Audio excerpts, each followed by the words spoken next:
నమస్తే, welcome to మాణిర్ news bulletin లో ముందుగా హెడ్లైన్స్ చూద్దాం. ఇరిగేషన్ ఇంజనీర్ నివాసాల్లో ఏసీబీ సోదాలు, ఏకకాలంలో 12 చోట్ల తనిఖీలు, నూనె శ్రీధర్ అరెస్ట్. నాగలిపట్టి దుక్కిదురిన మంత్రి పొన్నం, హుస్నాబాద్ అసెంబ్లీలో ఏరువాక షురు. కన్నుల పండుగగా శ్రీవారి కళ్యాణం, నగరంలో కొనసాగుతున్న బ్రహ్మోత్సవాలు. 13 పెద్దపల్లిలో మంత్రుల ప్రారంభోత్సవాలు, ఏర్పాట్లు పరిశీలించిన MLA Chintakunta. Welcome back to news. Kaleshwaram ప్రాజెక్టుపై న్యాయ విచారణకు కేసీఆర్ హాజరవుతున్న వేళ మరోవైపు ఇదే ప్రాజెక్టులో పనిచేసిన ఇంజనీర్ నూనె శ్రీధర్ నివాసాలు, బంధువుల ఇంట్లో సోదాలు కొనసాగాయి. రిటైర్డ్ ఏఎన్సీకి అత్యంత సన్నిహితులు ఒకరైన సదరు ఇంజనీర్ ను ఏసీబీ టార్గెట్ చేయడం సంచలనంగా మారింది. కాళేశ్వరం ప్రాజెక్టులో పలు చోట్ల పనిచేసిన నూనె శ్రీధర్ కు చెందిన ఆస్తులపై ఏసీబీ అధికారులు తెల్లవారుజాము నుండి మధ్యాహ్నం వరకు సోదాలు చేపట్టింది. అదానికి మించిన ఆస్తుల కేసులో రాష్ట్రంలోని వివిధ ప్రాంతాల్లోని 12 చోట్ల సోదాలు చేశారు. హైదరాబాద్, సిద్దిపేట, కరీంనగర్ తో పాటుగా పలు చోట్ల ఈ దాడులు కొనసాగాయి. ప్రస్తుతం కరీంనగర్ జిల్లా లక్ష్మీపూర్ అండర్ టన్నెల్, పెద్దపల్లి జిల్లా ధర్మారం మండలం నంది మేడారం, రామగుండం సమీపంలోని గోలివాడ పంప్ హౌజ్ లకు ఇన్ఛార్జిగా ఎస్ఈ హోదాలో పనిచేస్తున్నారు నూనె శ్రీధర్. లక్ష్మీపూర్ అండర్ టన్నెల్ నిర్మాణ సమయంలో ఈఈగా విధులు నిర్వర్తించిన నూనె శ్రీధర్ కాళేశ్వరం ప్రాజెక్టు నిర్మాణంలో కీలకంగా వ్యవహరించారు. కరీంనగర్ లోని వర్క్ షాప్ సమీపంలోని ఓ అపార్ట్మెంట్ లో నివాసం ఉంటున్న శ్రీధర్ ను బుధవారం వేకుజామునే ఏసీబీ అధికారులకు సంబంధించిన స్పెషల్ టీం వచ్చి అదుపులోకి తీసుకున్నట్లుగా తెలుస్తోంది. ఆయన ఉంటున్న ఫ్లాట్ కు లాక్ చేసి ఉండగా జ్యోతినగర్ లో నివాసాలు సోదాలు కొనసాగాయి. నాగల్పట్టి రైతుగా మారారు రాష్ట్ర బీసీ సంక్షేమ రవాణా శాఖ మంత్రి పొన్నం ప్రభాకర్. సిద్దిపేట జిల్లా హుస్నాబాద్ నియోజకవర్గం పందిళ్లలో ఏరువాక పౌర్ణమి కార్యక్రమాన్ని ప్రారంభించారు మంత్రి పొన్నం. ఈ సందర్భంగా మాంతటి వెంకటరెడ్డి పొలంలో ఎడ్లతో నాగలు దున్ని రైతులతో కలిసి పెసర విత్తనాలు చల్లారాయన. రైతులకు ఏరువాక శుభాకాంక్షలు తెలిపిన పొన్నం ఈ వానాకాలం పంటలు సమృద్ధిగా పండాలని ఆకాంక్షించారు. వరి, మొక్కజొన్న, ఆయిల్ ఫామ్, ఇతర ఏదైనా పంటలు వేయాలని, నేలబీడు వారకుండా చూసుకోవాలని రైతులకు సూచించారు.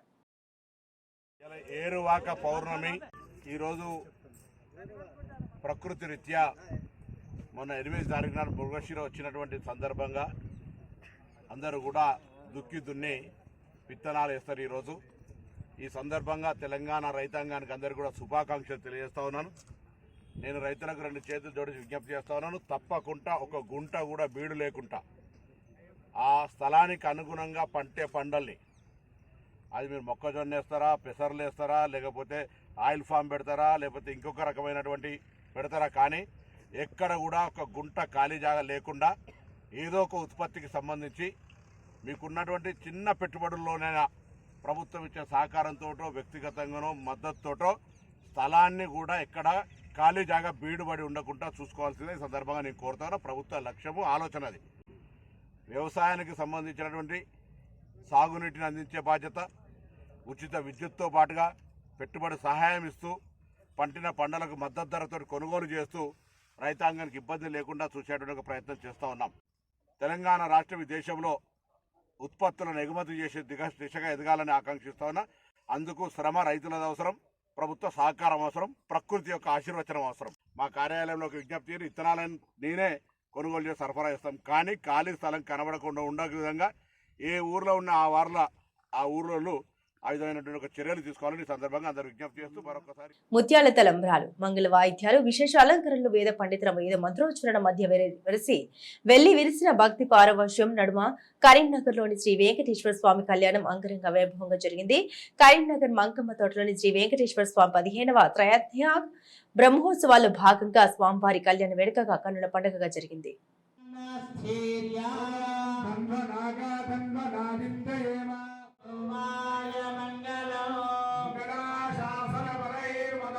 శ్రీదేవి భూదేవి సమేత శ్రీ వెంకటేశ్వర స్వామివారి కళ్యాణ మహోత్సవం ఆద్యంతం నేత్రానందంగా జరిగింది. నగరంలోని వంకమ్మ తోట శ్రీ వెంకటేశ్వర స్వామి బ్రహ్మోత్సవాల్లో భాగంగా ఆలయ ధర్మకర్త పిట్టల శ్రీనివాస్, ఈవో నాగరపు శ్రీనివాస్ ఆధ్వర్యంలో బుధవారం కళ్యాణ వేడుక ఘనంగా జరిగింది. వేద పురోహితుల మంత్రోచ్చరణ మధ్య మంగళ వాయిద్యాల నడుమ మధ్య సుముహూర్త ఘడియల్లో కళ్యాణ దాన వేడుక జరిగింది.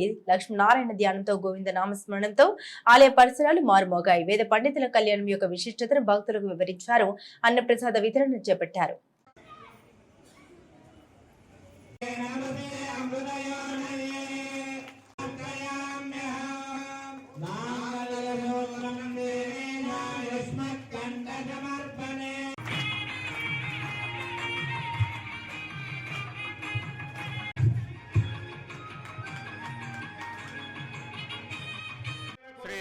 మంకమ్మతోట వెంకటేశ్వర స్వామి దేవాలయంలో ఈరోజు బ్రహ్మోత్సవాల సందర్భంగా స్వామివారి కళ్యాణం నిర్వహించడం జరుగుతుంది. కళ్యాణం తర్వాత భక్తులకు అన్నప్రసాద వితరణ కూడా చేయించడం జరుగుతున్నది. భక్తులు అధిక సంఖ్యలో పాల్గొన్నారు. వారందరికీ స్వామివారి కృప కటాక్షాలు కలగాలని కోరుకుంటూ ఈరోజు ప్రతి సంవత్సరం మాదిరిగా శ్రీ వెంకటేశ్వర స్వామి దేవాలయం మంకంపేటలో బ్రహ్మోత్సవాలు అత్యంత వైభవంగా నేటి రోజు 15వ సంవత్సరం బ్రహ్మోత్సవాల సందర్భంగా భక్తులకు అన్ని సౌకర్యాలు ఏర్పాటు చేయడం జరిగినది. మంచినీటి వసతి, తీర్థ ప్రసాద వితరణ, చలో పన్నీళ్లు, లైటింగ్స్, భక్తుల సహకారంతో అన్నదాన కార్యక్రమం కూడా చేపట్టడం జరిగినది. ఈరోజు సుమారు ఒక 500 నుంచి 1000 మంది భక్తులు స్వామివారి కళ్యాణంలో పాల్గొన్నారు.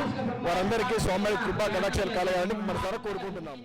వెంకటేశ్వర స్వామి దేవాలయంలో వార్షిక బ్రహ్మోత్సవాల్లో భాగంగా ఈ పూట కళ్యాణ మహోత్సవం అంగరంగ వైభవంగా జరుగుతున్నది. మన గత ఈ ఆలయం నిర్మాణం జరిగి సుమారు 50 సంవత్సరాలు జరుగుతున్నది. కాకపోతే ఈ 15 సంవత్సరాల నుంచి ఆలయ ధ్వజస్తంభం జీర్ణోద్ధరణ కాబట్టింది. కాబట్టి జీర్ణోద్ధరణ సమయం నుండి 15 సంవత్సరాలుగా ఆలయంలో బ్రహ్మోత్సవాలు జరుగుతున్నాయి. ఇది 15వ బ్రహ్మోత్సవం. ఈరోజు శ్రీవారి కళ్యాణ మహోత్సవం, ముందుగా ధ్వజారోహణం, ఆ తర్వాత ఈరోజు సాయంత్రం స్వామివారి పల్లకీ సేవ, రేపు ఉదయం శ్రీ సుదర్శన నారసింహ హోమము మొదలైనటువంటి కార్యక్రమాలు జరుగుతున్నాయి. ఈ సంవత్సరం విశేషించి అన్నప్రసాద కార్యక్రమాన్ని అన్నదాన కార్యక్రమం ఏర్పాటు చేయడం జరిగింది. భక్తులందరూ పాల్గొని అధిక సంఖ్యలో పాల్గొని స్వామివారి తీర్థప్రసాదం స్వీకరించి కృపకు పాత్రులు కాగలరని మనం. పెద్దపల్లి మండలం బొంపల్లో రంగనాయక స్వామి బ్రహ్మోత్సవాలు కొనసాగుతున్నాయి. ఇందులో భాగంగా 5వ రోజు రథోత్సవ జాతర నిర్వహించారు. మాజీ కౌన్సిలర్లు కొలిపాక శ్రీనివాస్, కొలిపాక సంధ్యా చిరంజీవి ప్రత్యేక పూజలు చేశారు. అనంతరం బొంపల్లి రంగనాయక స్వామి ఆలయ కమిటీ ఆధ్వర్యంలో ఇరువురిని ఘనంగా సన్మానించారు. ఈ సందర్భంగా వారు మాట్లాడుతూ పెద్దపల్లి నియోజకవర్గ ప్రజలను చల్లగా చూడాలని ఆ దేవుడిని కోరుకున్నట్టు తెలిపారు. ఈ కార్యక్రమంలో ఆలయ కమిటీ సభ్యులు, భక్తులు పాల్గొన్నారు.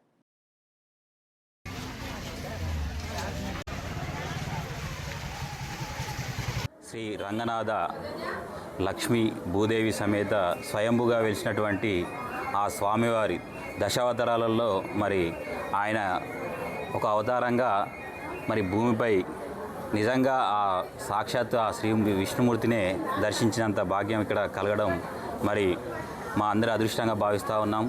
అలాగే బొంపల్లి గ్రామంలో ఒక కమిటీ ఏర్పడి ఈ రంగనాథ ఆలయాన్ని అభివృద్ధి పరిచి ఇక్కడ ప్రతి సంవత్సరం కూడా ఘనంగా ఆయన ఉత్సవాలు నిర్వహించడం, అందులో 6 రోజులు ఘనంగా ప్రతిరోజు ఏదో ఒక కార్యక్రమాన్ని చేపడుతూ 6 రోజుల్లో భాగంగా ఈరోజు మరి రథోత్సవాన్ని నిర్వహించి ఘనంగా రేపటితోటి ముగిస్తున్నాగా.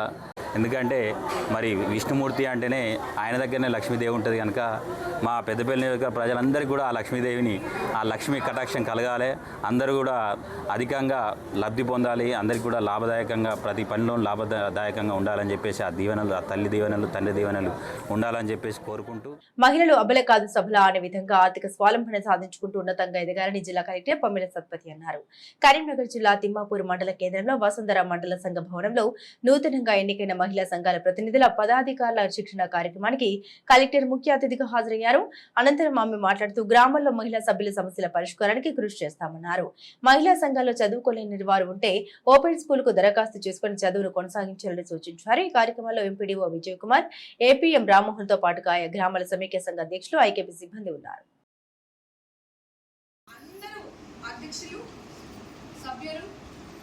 మీరు అందరూ కూడా బుక్ కీపింగ్ వాటికి దృష్టి సాధించాలి. ఒక్కరిద్దరి మీద ఆధారపడి తనే చూస్తుంది, తన మీద నమ్మకం ఉంది, తనే అన్ని మీటింగ్ అటెండ్ అవుతుంది. ముందుగా అందరూ అన్ని మీటింగ్ అటెండ్ అవ్వాలి. ఓకే, మీటింగ్ అటెండ్ అయితేనే మీకు అభిప్రాయం తెలుస్తుంది, అభిప్రాయం వస్తుంది, ఏం చేయాలి, ఎలా చేయాలన్నది మీకు తెలుస్తుంది. లేకపోతే ఏమవుతుంది అంటే ఎవరైనా ఒక్కరే మేము చూస్తున్నాను గ్రూప్లో ఉంటారు 10 మంది, కానీ ఎవరు ఒక్కరే ఇద్దరు కొంచెం యాక్టివ్గా ఉంటారు. ఏమైనా సరే వాళ్ళకి చెప్తాం, మీరు చెప్పండి, మీరే వెళ్ళండి, కలెక్టర్ గారి దగ్గర వెళ్ళాలంటే మీరే పోండి అని చెప్తారు. చివరికి ఏమవుతారు, అలాంటి నేను చూసిన వాటికి ఫ్రాడ్ ఎక్కడైనా జరిగింది, అందరూ మనకి సో కాల్డ్ మంచి మెంబర్స్ అంటాం కదా, యాక్టివ్ వాళ్ళు అంటాం కదా, మంచి వాళ్ళు అంటాం కదా, వాళ్ళే చేస్తారు, వాళ్ళ డబ్బులు ఈ నెల 13న పెద్దపల్లి జిల్లాకు 3 మంత్రులు రానున్నారు. పలు ప్రారంభోత్సవాల్లో పాల్గొననున్నారు. మంత్రులు శ్రీధర్ బాబు, పొంగులేటి శ్రీనివాసరెడ్డి, అడ్లూరు లక్ష్మణ్ కుమార్ కొత్తగా మంజూరైన పెద్దపల్లి మహిళా ట్రాఫిక్ రూరల్ పోలీస్ స్టేషన్లు, ఎలిగడ్ పోలీస్ స్టేషన్ ప్రారంభించనున్నారు. ఇందుకు సంబంధించిన ఏర్పాట్లను పరిశీలించారు ఎమ్మెల్యే చింతకుంట విజయరమణారావు. పెద్దపల్లి జిల్లా పర్యటనలో గతంలో సీఎం రేవంత్ రెడ్డి ఇచ్చిన హామీ మేరకు పలు నిర్మాణాలు చేపట్టారు. ఎలిగడ్ తహసీల్దార్ కార్యాలయం, మండల పరిషత్ కార్యాలయం ఉండగా పోలీస్ స్టేషన్ లేకపోవడంతో మండల ప్రజలు జూలపల్లి పోలీస్ స్టేషన్ కు వెళ్లడం వల్ల ఇబ్బందులు ఎదుర్కొంటున్నారు. ఎలిగడ్ పోలీస్ స్టేషన్ మంజూరు చేశారు సీఎం రేవంత్ రెడ్డి. పెద్దపల్లి మహిళా traffic rural police station, Eligad police station నిర్మాణించారు. వీటితో పాటు గత ప్రభుత్వ హయాంలో డబుల్ బెడ్రూమ్ల సముదాయాన్ని నిర్మించి లబ్ధిదారుల ఎంపిక చేయగా వాటిని ఈ నెల 13న 3 మంత్రులు ప్రారంభించనున్నారు. రాష్ట్ర మంత్రులు శ్రీధర్ బాబు, పొంగులేటి శ్రీనివాసరెడ్డి, అడ్లూరు లక్ష్మణ్ కుమార్ ప్రారంభించేందుకు అధికారులు సిద్ధం చేశారు. ఈ నేపథ్యంలో ఏర్పాట్లను స్థానిక ఎమ్మెల్యే చింతకుంట విజయరమణారావు పరిశీలించి అధికారులకు పలు సూచన చేశారు. నెల 13వ తారీఖు రోజున పెద్దపల్లి నియోజకవర్గంలో మరి గతంలో రాష్ట్ర ముఖ్యమంత్రి రేవంత్ రెడ్డి గారు పెద్దపల్లికి వచ్చినప్పుడు ఆనాడు 4 పోలీస్ స్టేషన్లను మంజూరు చేయడం జరిగింది. మరి దానికి సంబంధించి ఇవాళ డబుల్ బెడ్రూమ్ ఇండ్ల నిర్మాణం, మరి నూతనంగా ప్రారంభించే పోలీస్ స్టేషన్లను కూడా పరిశీలించడం జరిగింది. మరి పోలీస్ స్టేషన్లన్నీ శ్రీధర్ బాబు గారి చేతుల మీదుగా ప్రారంభించుకొని ఎలిగడ్లో ఈ కార్యక్రమం ప్రారంభించి మరి ఎలిగడ్ నుండి మళ్ళీ ఇక్కడికి హౌసింగ్ ఏదైతే ఇవాళ దాదాపు 5 కోట్ల పైచిలకు అమౌంట్ పెట్టి ఇవాళ విద్యుత్ సౌకర్యం కానీ, మంచినీటి సౌకర్యం కానీ, శానిటేషన్ సౌకర్యం కానీ మరి అన్ని విధాలుగా మరి వాళ్ళ అభివృద్ధి చేసినాం. ఇంకేమైనా అక్కడక్కడ చిన్న చిన్న ఉంటే కూడా వాటిని కూడా తరితరిగా ఆ తర్వాత కూడా మరి పూర్తి చేసి ఎవరికి ఏ ఇబ్బంది రాకుండా చూడాలన్నదే. కాంగ్రెస్ ప్రభుత్వంపై ఫైర్ అయ్యారు కాగజ్ నగర్ బీజేపీ ఎమ్మెల్యే పాల్వాయి హరీష్ బాబు. పెద్దపల్లి జిల్లా కేంద్రంలోని బీజేపీ ఆఫీసులో స్థానిక నాయకులతో కలిసి ఆయన మీడియాతో మాట్లాడారు. మోదీ బటన్ నొక్కితే రైతుల ఖాతాల్లో నగదు జమ అవుతాయని, రేవంత్ బటన్ నొక్కితే రైతుల ఖాతాలు ఖాళీ అవుతాయని సెటర్లు వేశారు ఎమ్మెల్యే హరీష్. పసుపు బోర్డు, సమ్మక్క సారక్క, గిరిజన యూనివర్సిటీ, గ్రామీణ రోడ్లకు 5,000 కోట్లు ఇచ్చిన ఘనత మోదీ సర్కార్ది అన్నారు. విషయాలు అసలు భారతదేశానికి ఈ 11 సంవత్సరాల్లో నరేంద్ర మోదీ గారి సుపరిపాలనలో జరిగిన అభివృద్ధి కానీ, సంక్షేమ కార్యక్రమాలని కానీ విపులంగా విశదీకరించే ప్రయత్నం నేను చేస్తాను. పార్టీలకు అతీతంగా బృందాలను, ఎంపీల బృందాలను, నాయకుల బృందాలను, వివిధ పార్టీల వారిని సమీకరించి వారిని వివిధ దేశాలకు పంపించడం జరిగింది నరేంద్ర మోడీ ప్రభుత్వం. వెంటనే 4th లైన్ సర్వే అయిపోయింది, 4th లైన్ టెండర్ కూడా స్టార్ట్ అయింది. ఎక్కడ లైన్ క్రాసింగ్లు ఉండొద్దని చెప్పి అండర్ బ్రిడ్జ్లు, ఓవర్ బ్రిడ్జ్లకు నిధులు కేటాయిస్తుంది. భూసేకరణకి ఇబ్బంది అవుతుందని రాష్ట్ర ప్రభుత్వానికి భూసేకరణకి ఇబ్బంది. ఇంతకుముందు 60-40% అంటే 60% నిధులు కేంద్రం ఇచ్చేది, 40% నిధులు రాష్ట్రం ఇచ్చేది. ఈ రాష్ట్ర ప్రభుత్వం ఇస్తలేదని చెప్పి మొత్తం 100% ఇంక్లూడింగ్ ల్యాండ్ అక్విజిషన్ కూడా కేంద్ర ప్రభుత్వం ఇస్తాను. ఇక వీళ్ళు ఏం చేయలేదు అని అంటే దయ్యాలు వేదాలు వల్లించినట్టు వీళ్ళు ఏం చేస్తారు, ఒకసారి గురువింద గింజలాగానే ఉన్నది వీళ్ళు చెప్పే మాటలు. కాంగ్రెస్ ప్రభుత్వం ఎంత బాగుందో మీరు ఒకసారి గుణం చేసుకుని ఆలోచన చేస్తే అర్థమవుతుంది. ఇవాళ ఎరుకుల వృత్తిదారులకు 7 గంటల చొప్పున భూమిని కేటాయించాలని ఆ సంఘం రాష్ట్ర అధ్యక్షులు కెంసారం తిరుపతి ప్రభుత్వాన్ని డిమాండ్ చేశారు. కరీంనగర్ ఫిలిం భవన్ లో ఉత్తర తెలంగాణ ప్రతినిధుల సమావేశం నిర్వహించారు. ఈ సందర్భంగా ఆయన మాట్లాడారు. ఆది నుండి ఎరుకల సామాజిక వర్గం అత్యంత వెనుకబడే ఉందని ఆందోళన వ్యక్తం చేశారు. తమ సామాజిక వర్గంలోని నిరుద్యోగులకు బ్యాక్లాగ్ పోస్టులు భర్తీ చేయాలని, పందుల పెంపకందారులకు నిధులు కేటాయించాలని ప్రభుత్వాన్ని డిమాండ్ చేశారు. తెలంగాణ రాష్ట్రంలో దాదాపుగా 6 లక్షల ఎరుకల జనాభా కలిగి ఉన్న జనాభా గురించి ఏ రాజకీయ పార్టీలు కూడా పట్టించుకోవడం లేదు. కాంగ్రెస్ ప్రభుత్వం అధికారంలోకి వచ్చేటప్పుడు ఏదైతే ఎరుకల కులస్తులు అట్టడుగు స్థాయిలో ఉన్నారో వారి కోసము ప్రత్యేక కార్పొరేషన్ ఏర్పాటు చేయడం జరుగుతుందని హామీ ఇవ్వడం జరిగింది. కానీ ఇంతటి వరకు దాని గురించి మాట్లాడిన పాపం లేదు. ఏదైతే తెలంగాణ రాష్ట్రంలో నివసిస్తున్న ఎరుకల ప్రజల కోసము కేవలం మాది ఒకే ఒక డిమాండ్, పందుల పెంపకదారుల కోసం ప్రతి ఒక్క కుటుంబానికి 7 గుంటల భూమి స్థలం ఇచ్చినట్టయితే ఎరుకల కులస్తులను ఆదుకున్నట్టయితుందని మేము ప్రభుత్వాన్ని డిమాండ్ చేస్తున్నాం. వివిధ శాఖలు చాలా బ్యాక్లాగ్ పోస్టులు ఉన్నాయి, కనీసం ఉద్యోగాలు కూడా భర్తీ చేయలేని పరిస్థితిలో ఉన్నారు. కాబట్టి ఏదైతే పందుల పెంపకం ఏదైతే ఉందో దాన్ని శాస్త్రీయ పద్ధతిలో ప్రభుత్వమే ప్రత్యేకంగా శిక్షణ ఇచ్చి దానికి నిధులు కేటాయించి వారు శాస్త్రీయ పద్ధతిలో పెంచినట్టయితే ఎరుకల కుటుంబాలు బాగుంటాయి. ఏదైతే వారి స్థితిగతులు కేవలము మురికి కాలువలు నివసిస్తున్నారు, ఇల్లు లేని పరిస్థితిలో ఉన్నది, వారి ఆవేదన చెప్పుకోలేని పరిస్థితిలో ఉన్నారు. కాబట్టి ప్రభుత్వం, తెలంగాణ ప్రభుత్వం వెంటనే ఎరుకల స్థితిగతులపై ప్రత్యేక కమిషన్ ఏర్పాటు చేయాలని మేము ప్రభుత్వాన్ని డిమాండ్ చేస్తున్నాము. కరీంనగర్ పద్మనగర్ ఐసీడీఎస్ ఆధ్వర్యంలో ఈ రోజు అమ్మ మాట అంగన్వాడీ బాట కార్యక్రమం నిర్వహించారు. తొలుత అంగన్వాడీలో గంట కొట్టి పిల్లల్ని ఆహ్వానించారు అంగన్వాడీ టీచర్. ఈ కార్యక్రమంలో సూపర్వైజర్ అరుణ మాట్లాడారు. అంగన్వాడీ కేంద్రంలో పిల్లలు ఆటపాటల ద్వారా విద్యను అభ్యసిస్తారని తల్లులకు తెలిపారు. అలాగే 2.5 సంవత్సరాల పిల్లల్ని బడిలో చేర్పించాలని కోరారు. ఈ రోజు అంగన్వాడీ కేంద్రంలో ఎగ్ బిర్యానీతో పాటు భోజనం పెట్టారు. పలు గృహాలను సందర్శించి 4 పిల్లల్ని నమోదు చేసుకున్నారు అంగన్వాడీ టీచర్లు.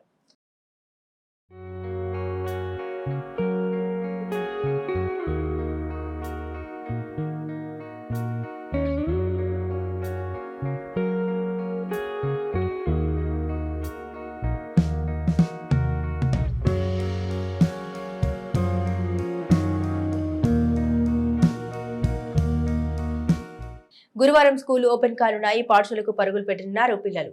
కొత్త విద్యా సంవత్సరంలో అడుగుతున్నందున విద్యార్థులు సంతోషంలో ఉన్నారు. ప్రభుత్వ పాఠశాలలో విద్యార్థులకు పంపిణీ చేసేందుకు పాఠ్య పుస్తకాలు, స్కూల్ యూనిఫామ్ రెడీ చేశారు అధికారులు. తొలి రోజు తెలంగాణ గీతంతో ప్రార్థన చేసి తరగతులు ప్రారంభిస్తారు.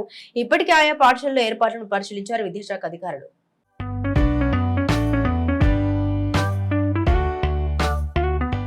విద్యా సంవత్సరం ప్రారంభం కానుంది. నెలన్నరకు పైగా సెలవుల్లో ఇంటి వద్ద గడిపిన విద్యార్థులు పాఠశాలకు హాజరై కొత్త విద్యా సంవత్సరంలో అడుగుతున్నారు.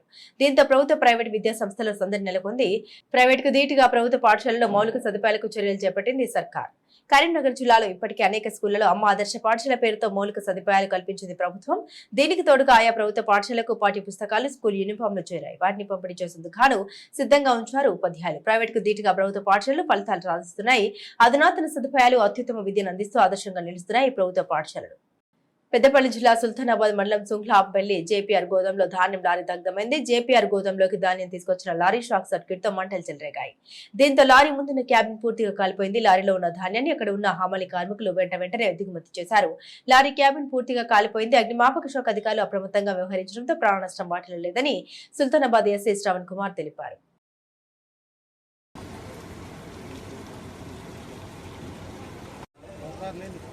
రాజన్న సిరిసిల్ల జిల్లా కేంద్రంలో ఆర్యవైశ్య సంఘం ఆధ్వర్యంలో ప్రతిభా పురస్కారాలు అందించారు.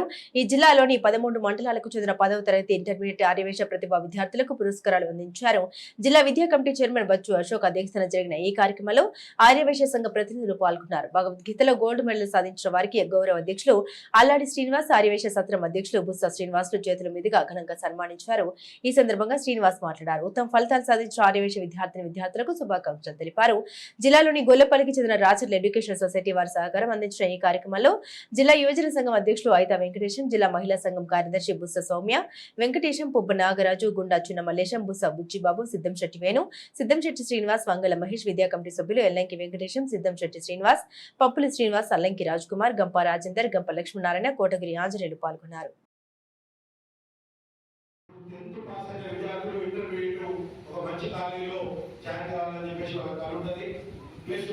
చాలా మంది విద్యార్థులు వేసే భోజనం ఏంటంటే వాళ్ళు 10th బ్యాచ్ లో వాళ్ళ ఫ్రెండ్స్ అందరూ కలిసి అరే మనం ఎంపీసీ పోదామా బైపీసీ పోదామా అని చెప్పేసి వాళ్ళు డిసైడ్ అయ్యి వాళ్ళ తల్లిదండ్రుల మీద ఒత్తిడి చేస్తే సరే పిల్లలు ఏది కోరుకుంటే అది చదివిద్దామని చెప్పేసి తల్లిదండ్రులు ఆకువల్ని వెళ్తున్నారు. తల్లిదండ్రులు గమనించాలి.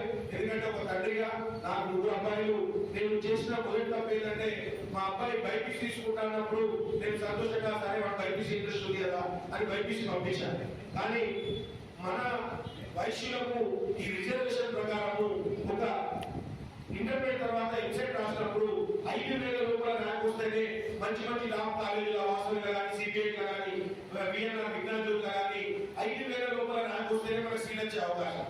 స్ఫూర్తించే విధంగా కార్యక్రమాలు తీసుకుపోయి వాళ్ళు కూడా ఉద్యోగం చేయాలని చెప్పేసి కొడుకులు ఈ అవకాశం ఇచ్చారు. బులెటిన్ ముగించే ముందు హెడ్లైన్స్ మరోసారి. ఇరిగేషన్ ఇంజనీర్ నివాసాల్లో ఏసీబీ సోదాలు, ఏకకాలంలో 12 చోట్ల తనిఖీలు, నూనె శ్రీధర్ అరెస్ట్. నాగలిపట్టి దుక్కి తిరిగిన మంత్రి పొన్నం, హుస్నాబాద్ అసెంబ్లీలో ఏరువాక షురు. కన్నుల పండుగగా శ్రీవారి కళ్యాణం, నగరంలో కొనసాగుతున్న బ్రహ్మోత్సవాలు. 13 పెద్దపల్లిలో మంత్రుల ప్రారంభోత్సవాలు, ఏర్పాట్లు పరిశీలించిన ఎమ్మెల్యే చింతకుంట. ఇవి బులెటిన్ అప్డేట్స్. మరిన్ని అప్డేట్స్ కోసం చూస్తూనే ఉండండి మానేరు న్యూస్.